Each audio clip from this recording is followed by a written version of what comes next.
নমো বুদ্ধায়। আপনাদের সবাইকে আমার চ্যানেল মাইন্ড লোটাসে স্বাগত জানাই। আজকের জাতকের এই গল্পটি থেকে আমরা জানতে পারব চরম বিপদের মধ্যেও অসীম ধৈর্য ধারণ করে বোধিসত্ত্ব কিভাবে বিপদ থেকে রক্ষা পেয়েছিলেন। বোধিসত্ত্ব একবার বণিকের গৃহে জন্মগ্রহণ করেছিলেন। সেখানে তিনি বাণিজ্য করতে প্রবৃত্ত হন। তার 500 গরুর গাড়ি ছিল। সেই সব গাড়িতে পণ্য বোঝাই করে নানা স্থানে বাণিজ্য করে বেড়াতেন। একবার তিনি বাণিজ্যে বের হয়ে এক মরুভূমিতে প্রবেশ করলেন। সেই মরুভূমির বালি এত সূক্ষ্ম ছিল যে তা হাতের মুঠোয় ধরা যেত না, ধরলেই আঙুলের ফাঁক দিয়ে পড়ে যেত। সূর্য ওঠার সঙ্গে সঙ্গে সেই বালি আগুনের মতো গরম হয়ে উঠত। তার উপর দিয়ে আর পথ চলা যেত না। তাই অন্যান্য পথিকদের মতোই বোধিসত্ত্ব দিনের বেলায় এক জায়গায় শিবির খাটিয়ে বিশ্রাম করতেন এবং রাত্রিকালে পথ চলতেন। সেখানে নাবিকদের মতো মরু পথিকদের রাত্রিকালে নক্ষত্র দেখে পথ চলতে হতো। নক্ষত্র দেখে যারা পথ চিনতে পারত তাদের বলা হতো স্থান নিয়ামক। সব মরুযাত্রীদের দলে একজন করে স্থান নিয়ামক থাকত। বোধিসত্ত্বের দলেও একজন স্থান নিয়ামক ছিল। সে রাত্রিবেলায় নক্ষত্র দেখে কোন পথে যেতে হবে তা বলে দিত। সেদিন বোধিসত্ত্ব ভাবলেন আজ রাত্রেই আমরা মরু অঞ্চল পার হয়ে যেতে পারব। কিন্তু সেই রাত্রেই তার স্থান নিয়ামক সামনের গাড়িতে বসে থেকে থেকে ঘুমিয়ে পড়ার ফলে পথ দেখাতে পারেননি। ফলে গাড়িগুলো সব উল্টো পথে চলতে থাকে। এদিকে সে রাত্রিতেই মরুভূমি পার হয়ে যাবে ভেবে বোধিসত্ত্ব সন্ধ্যার আহারের পর জল, কাঠ প্রভৃতি অন্যান্য দ্রব্য অনাবশ্যক ভেবে ফেলে দেবার আদেশ দেন। গাড়িগুলি উল্টো পথ দিয়ে সারা রাত চলে। ভোরবেলায় স্থান নিয়ামকের ঘুম ভাঙলেই তিনি গাড়ি ঘোরাও বলে চিৎকার করে উঠলেন।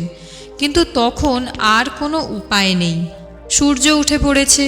দেখা গেল যেখান থেকে তারা যাত্রা করেছিল সেইখানেই এসে পৌঁছেছে।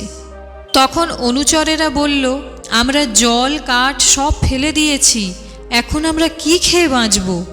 এই বলে বিলাপ করতে করতে অনুচরগণ গাড়ি থামিয়ে গরুর গাড়িগুলিকে খুলে দিয়ে হতাশ হয়ে গাড়িগুলির তলায় শুয়ে পড়ল। কিন্তু চরম বিপদকালে ধৈর্য ধারণের অসীম ক্ষমতা ছিল বোধিসত্ত্বের। তিনি ভাবলেন, তিনি এখন নিশ্চেষ্ট হয়ে বসে থাকলে এতগুলি প্রাণী অকালে মারা যাবে। এই ভেবে তিনি জলের সন্ধানে ইতস্তত ঘুরে বেড়াতে লাগলেন।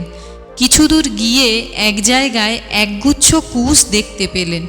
তখন তিনি বুঝতে পারলেন নিশ্চয়ই এর তলায় জল আছে, তা না হলে মরুভূমিতে কখনো কুশ জন্মাতে পারে না। এই ভেবে তিনি তার অনুচরদের কোদাল দিয়ে সেইখানে কুয়ো খনন করতে বললেন। কিন্তু অনেক মাটি কেটে 60 হাত নিচেও জল পাওয়া গেল না। উল্টে দেখা গেল সেখানে মাটি নেই, শুধু পাথর। পাথরে কোদালে কোনো চোট লাগলো না। বোধিসত্ত্ব তখন নিচে নেমে গিয়ে সেই পাথরের উপর কান পেতে ভিতরের জলপ্রবাহের শব্দ শুনতে পেলেন। বুঝতে পারলেন সেই পাথরের নিচে জলের ধারা বয়ে যাচ্ছে। তখন তিনি উঠে এসে তার এক যুবক ভৃত্যকে বললেন, তুমি একটা বড় হাতুড়ি নিয়ে নিচে নেমে গিয়ে পাথরের উপর ক্রমাগত ঘা মারতে থাকো। ওর তলায় জলের ধারা বয়ে যাচ্ছে।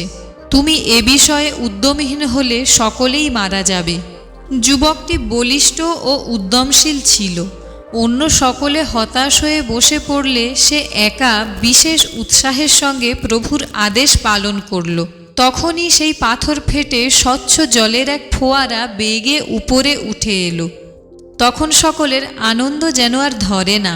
সবাই সেই জলে স্নান করল, পানের জল তুলে রাখল প্রচুর পরিমাণে। তারপর রান্নার ব্যবস্থা করল। সঙ্গে প্রয়োজনের অতিরিক্ত কিছু কাঠের দ্রব্য ছিল, সেগুলি চিরে জ্বালানি কাঠ হিসাবে ব্যবহার করা হলো। খাওয়া দাওয়ার পর সন্ধ্যার সময় তারা গন্তব্যস্থানের পথে রওনা হয়ে পড়ল। এরপর তারা যথাসময়ে বাণিজ্য স্থানে পৌঁছে গেল। সেখানে বোধিসত্ত্ব তার সমস্ত পণ্যদ্রব্য দ্বিগুণ চতুর্গুণ লাভে বিক্রি করে প্রচুর লাভ করলেন।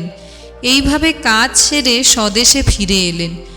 এই গল্পটি থেকে আমরা জানতে পারি কোনো কাজে ব্যর্থ হয়ে জ্ঞানীজন চুপ করে বসে থাকেন না, অধ্যবসায়ের সঙ্গে কাজ করে সাফল্য লাভ করেন।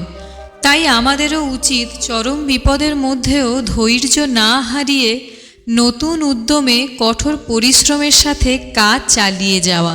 সফলতা একদিন না একদিন অবশ্যই আসবে। বন্ধুরা, আশা করছি জাতকের এই কাহিনীটি আপনাদের ভালো লেগেছে। যদি ভালো লাগে তাহলে কমেন্টে অবশ্যই জানাবেন। গল্পটি আপনার পরিবার বা বন্ধুদের সাথে শেয়ার করতে ভুলবেন না। ভিডিওতে একটি লাইক করবেন, আর এই রকমই জাতকের বা অনুপ্রেরণামূলক গল্প শুনতে আমার চ্যানেলটিকে অবশ্যই সাবস্ক্রাইব করবেন। নমো বুদ্ধায়।